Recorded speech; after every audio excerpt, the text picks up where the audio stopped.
Now even some of you might get drunk tonight, you'll have to pretend you have the flu tomorrow.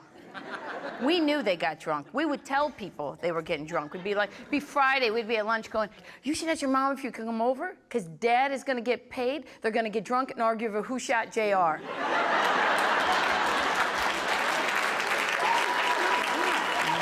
Saturday mornings were crazy.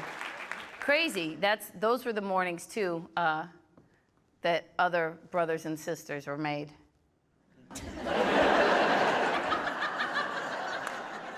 I mean, I don't know for sure. My one brother does. Because he walked in. Now, I don't know what he saw, but I can tell you what I heard. He went to rat on me. Because in the old days, remember when there was only one TV in the house, so it was a brawl to figure out who was gonna watch what they wanted to watch when the parents weren't around. It was all-out battle war. And I don't wanna brag, but I'm a good crotch puncher. I have a certain set of skills, and a knuckle to the nads is like a taser. And I was always able to watch Shazam or ISIS when I wanted to. So he went to tell on me, and this is what I heard. I heard him pound on the door, and he must have pounded so hard that the door opened, right? And I heard my mother go, ah! And then I heard my father go, get the hell out of here! And then I heard my brother go, get off my mommy!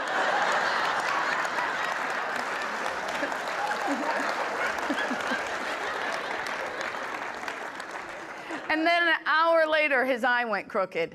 Like it was like, I have seen enough. It's my brother cockeye. It's hard to have siblings when you grow up and your family gets big. Why is it on the holidays we always have to go to the person house who does the best? And why can't we go to the one who does the worst? Why can't we go to Dudu's house? Okay? His girlfriend has lawn chairs with duct tape.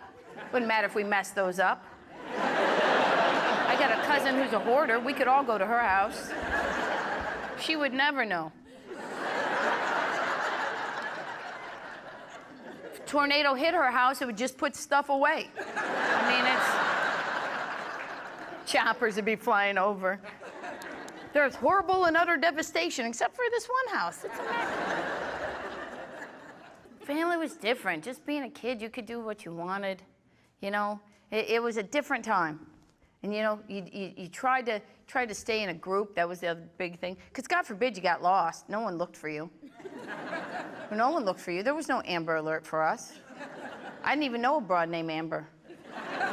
But that's what I'm just making a point. I'm just saying, we just all one people. We are, and that's how we gotta live. Especially in this social media era. You know, we all one people. You gotta look out for social media, because it has its place. But I don't, you know, sometimes it's unnecessary. It's real different though with your parents, because I try to give my father, you know, I try to teach him how to pay his bills online, keep calling me to go get stamps and stuff. I said, Dad, you don't have to do that no more. I try to show him. I could try to teach him how to pay his cell phone bill online. I left out the room. I came back in the room. He hitting the button. I said, damn, Dad, you didn't pay till January. I said, why you, when it said thank you for your payment, why you keep hitting the button? And he gonna call me 3 months later. Somebody been in my account. I said, that's AT&T. Ride me down there to get my money back. I said, that ain't how this works. Just don't pay till next year. He ain't got nothing but a flip phone anyway. I said, the bill ain't but $12, Dad. You ain't got that. That ain't but $78 for the whole year. Then he got this flip phone and he think he in the game. Let me get this picture. You don't have no camera. That Motorola don't have no camera. Y'all need to move closer. It's black, move closer. It's gonna be black, Dad. He can't even get a whole phone number in that phone. He type in 7 numbers and write down the other 3. He won't get with it. We went to rent a car. don't tell the people, say, you need a map. He was like, yeah. He's standing there. Okay, we can go down this road right here. Then we can turn left. And then we make another right. That take us straight down. I said, no, I'm going to fly. Because the way they building up malls and stuff, them not even the same streets no more. The whole geographic area done changed. Funeral be over by the time we get down there. But social media is good. I just think it has its place. And I think we have to really watch our children on social media. You know, because we do. We gotta watch our children on social media because, you know, their world is different. You know, we went outside to play and those kind of things. They different. You know, they got their computers and that's okay. Their iPads, but what happens is we gotta make sure they know the difference between what's real and what's not real. That's what we gotta make sure they know. And if we don't help them bridge that gap, they're not gonna be able to bridge it. But it's hard because we're addicted to social media. So how are we gonna help them? We were sitting around taking pictures all day long, taking selfies at work. And we do it because nobody on social media is honest, if you know that. You wouldn't post another picture if people told the truth. If you posted that picture and somebody replied, damn, move your loaf of bread head back from the can. I near fell out the chair scrolling through my timeline. I never realized you were that unattractive. You wouldn't post another picture. But we don't do that. We press like. By round of applause, anybody in this audience who has children? How many of you guys have children? Great. Okay. Now, out of everybody who just clapped, clap again if you were married when you had those children. Great. Okay.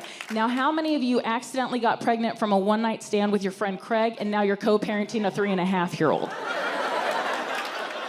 So just, okay. Well, boy, do I have a story for you.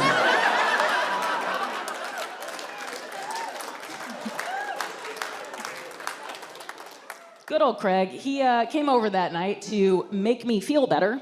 And it was a rough night for both of us. First off, he had had 2 bottles of Coors Light, and I had 2 bottles of Chardonnay. So, a very different vibe going on. At one point during sex, he asked me to not throw up on him. So not the whirlwind romance we're all hoping for, right? The next morning, I text him, I go, hey man, I just want to make sure we're good. And he goes, yeah, we're so good. I wouldn't even consider what we did last night sex. And I was like, oh, thank God, me neither. Woo! I was like, so can we make a pact? And he's like, yeah. I go, let's not tell anyone. He's like, no, we're not gonna tell anybody. So we made a vow. We are not gonna tell a single person for the rest of our lives under any circumstances that we ever had sex. Yeah. Yeah. What a fun promise. Because 3 weeks later, a late period, a positive pregnancy test, we were like, we're gonna have to tell a lot of fucking people, right?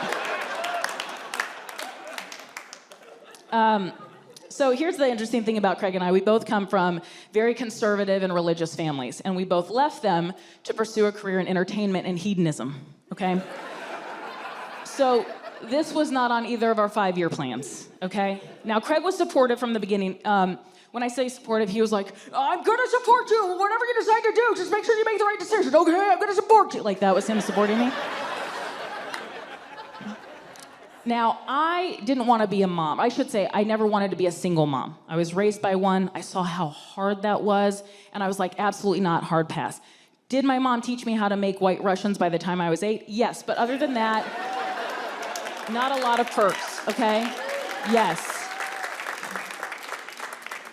But here I was looking down the barrel of being a single mom, and I was like, what am I gonna do? And my therapist, Annie, said, well, you know, NIcole, sometimes we create what we fear most. And I'm like, yeah, but if that were true, I'd be performing this tonight in a room filled with snakes and pap smears, so.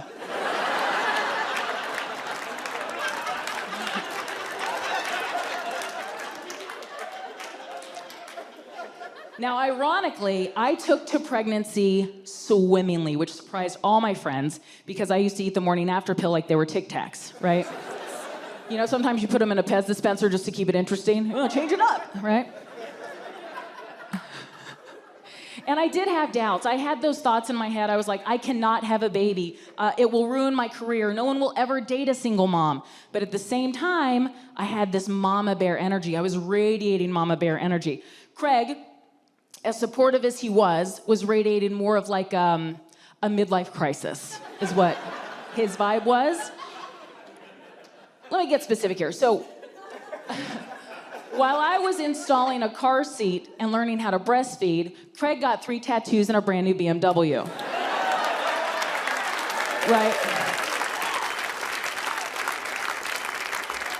I'm just gonna tell you this. Before I told Craig I was pregnant, he had 0 tattoos. Today, 4 years later, he has 9, okay? 9. You guys, wait, you guys. Wait. They're all so sad. Oh, they're so sad. These are the saddest tattoos you've ever... There's one, it's like a clown and it's crying. There's another one, it says, eat the rich, which is something only poor people say. And then like 6 of them are lyrics from that band, The Smiths. Do you guys know The Smiths? Right? The lead singer, Morrissey, the biggest Debbie Downer ever. Like Morrissey's Who's in Your Earbuds right before you step in front of a bus on purpose, right? So sad. So sad. Let me think, that's 7, 8 tattoos. I'm missing one. I'll think about it. Okay, so Craig comes back to Kansas City with me to meet my entire family. And that's when my dad's like, are you sure you guys don't want to be together? And I said, Dad, no, and I can explain why. Now, here's the deal. I'm an optimist at heart, but I'm also a moody bitch, right? And Craig, 10 times moodier. And so I saw this on TikTok, so you guys know this is verified. Anyway. But I explained it to my dad, and I said, 2 moody people can't be together. A moody person with a non-moody, 2 non-moody, fine, but 2 moody people can't. So I said, Dad, it's like putting 2 polarizing magnets together when they're too moody. And you can't, long term, you can't force it. It's just not gonna work. But for one night, if you bend one over, look at that, pregnant. Right?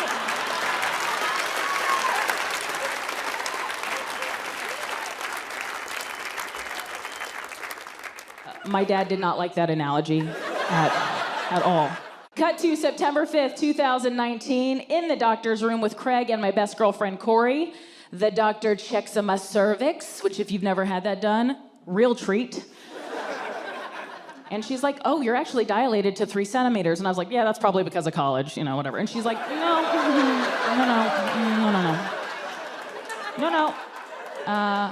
That means the baby's coming. I was like, oh, cool. All right. 24 hours later, I gave birth to a beautiful, healthy, 8-pound, 6-ounce baby girl. Yes.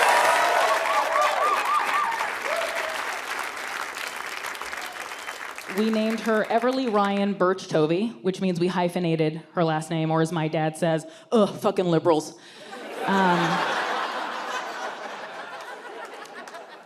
I should also say that my dad is devout Catholic, and he has 3 kids from 2 marriages. And all 3 of his children had kids out of wedlock. So at a certain point, maybe it's you.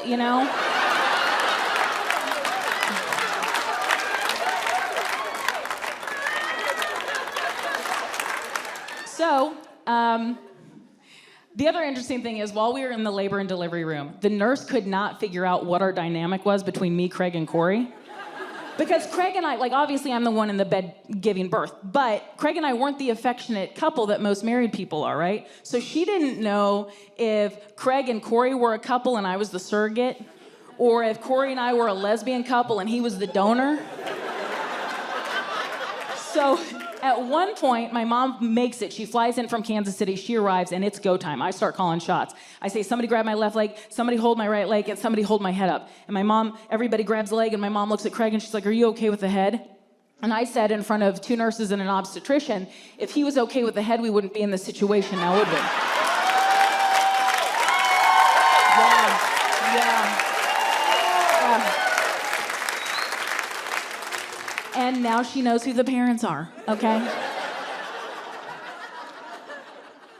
Now, my birth plan, which is an oxymoron, is that I wanted to go into labor on my actual due date, which was ironically Labor Day. I wanted to labor at home as long as possible until it was time for Craig to take me to the hospital, where my daughter would be born to the sounds of Nora Jones and Sarah Bareilles.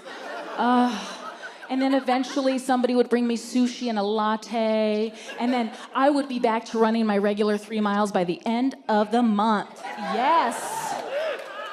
You hear the moms laughing in the audience like, oh, you dumb bitch. Like, that's, right?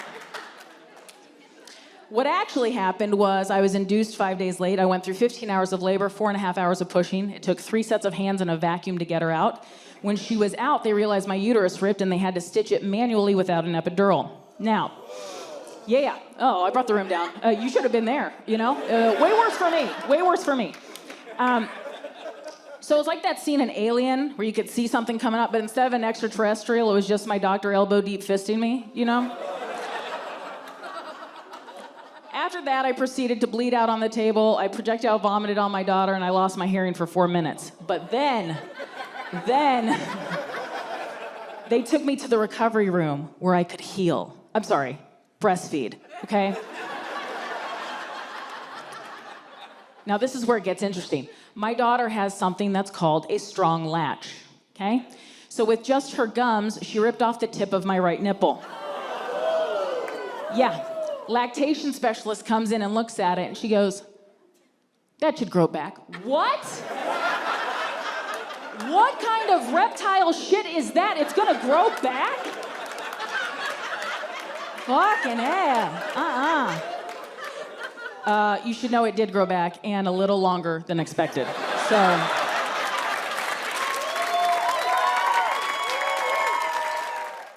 Last piece of advice is that who we hang out with outside of our dating world is extremely important, especially after a breakup. Because after a breakup, we tend to date down, right? And we need our friends to be our radar. Here's the deal. After a breakup, you're not gonna go after the Margot Robbies and the Chris Evans anymore. That's what I call the Mount Everest. You just got your heart broken. You're gonna lower it, play it a little safer. You're gonna be hanging around like Mount Whitney or Half Dome, okay? Or if you're like me, who plays it really safe after a breakup, parking lot of Chipotle, okay? So basically, I'm dating Schmeagol from Lord of the Rings at this point, okay? Because he's not gonna leave, right? So, I had just gone through this huge breakup, and I called my girlfriends, and I was like, I know I'm still healing, but it's been 24 hours, and I met this one guy, and he's really weird, but he's kind of nice, and I think he's the one. And they were like, you need to bring him to the bar right now. And I was like, well, it's a little late at night. And they're like, bring him to the bar. And I was like, okay. So, we walk into the bar. Here I am, dragging in fucking Gollum, okay? Dragging in Gollum, and 60 seconds, guys, no more than 60 seconds. My girlfriends have come up, separated us, sent him home in a lift, grabbed me a Sauvignon Blanc, sat me down and said, girl, we need to work on this self-esteem because this shit ain't happening again, okay? Yes.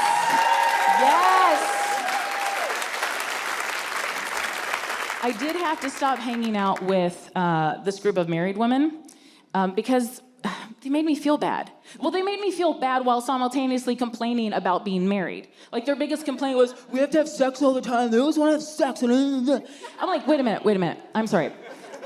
The women that are complaining about sex have diamond rings on their finger. I'm over here doing Debbie Does Dallas in a hot tub with a guy named Tico, and he won't even accept my Facebook friend request. You know what I mean? Now, when I turned 36, I had the best handle on my life. I was in therapy. I was in the best shape of my life. I was making 6 figures doing what I love, and I was dating a higher caliber of man. I'm talking about the kind of guy who tells other people you are their girlfriend. In Los Angeles! You have to dig for these fuckers, but they're there! It was going great, and I actually was dating this one guy. Very briefly, he called it quits, and that's fine, because now I had new tools to self-soothe, okay?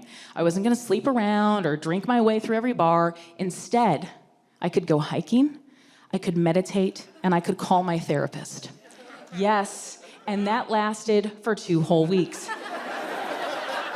It is cool to see your parents get older, though, and not care anymore. Because there's 7 kids in my family. They were as strict as you could be, but now they're grandparents. My one brother's got 3 boys. They're 4, 2, and nothing, whatever you call that. I don't know, he's new.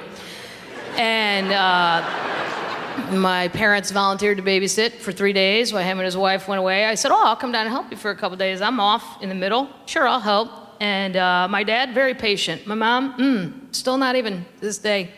She told the older one, Patrick, I need you to put the iPad down. He goes, no. Wow.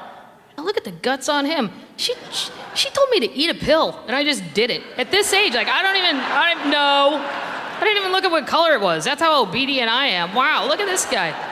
Look at this guy. 4, no. She said, Patrick, I'm not kidding. My son, put the iPad down. He goes, no. And he shut the door right at her. My mom unravels. Jack, did you see what he did? Did you see what Vicky, you are 70. He is 4. Get a handle on yourself. We can't reparent these people in 3 days. I don't care what goes on here. It's our job to get out alive, okay?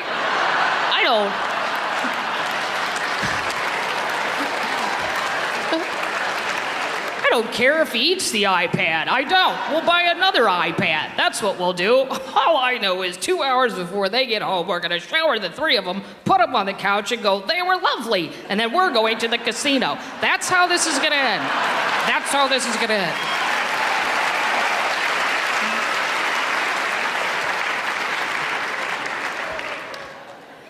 And they've gotten more liberal the older they've got, which is weird, because usually your parents go the other way.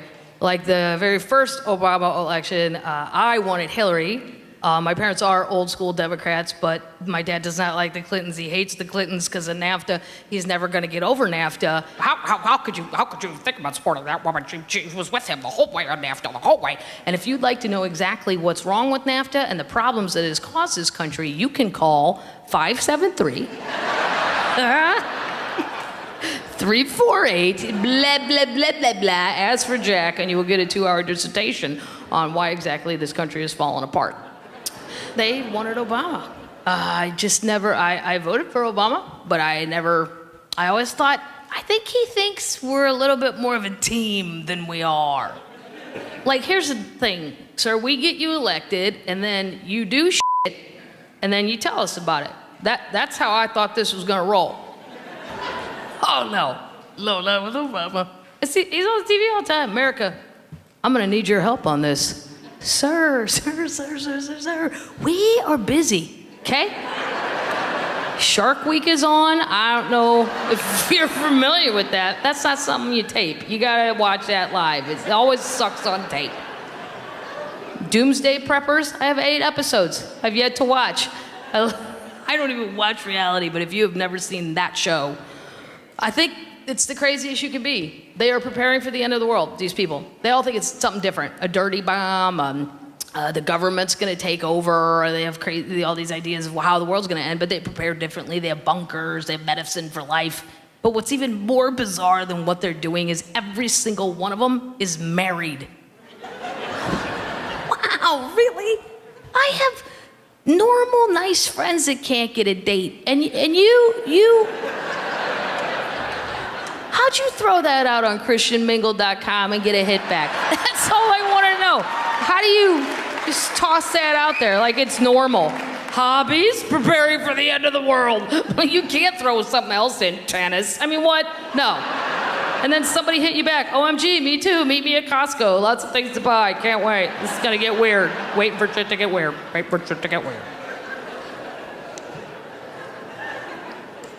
Obama is always reaching out. God love him.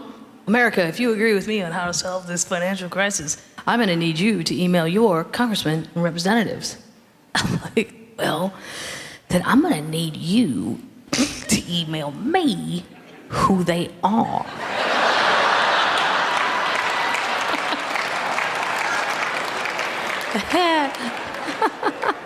Because unless they're hosting Shark Week or preparing for the end of the world, I am probably not familiar with their work.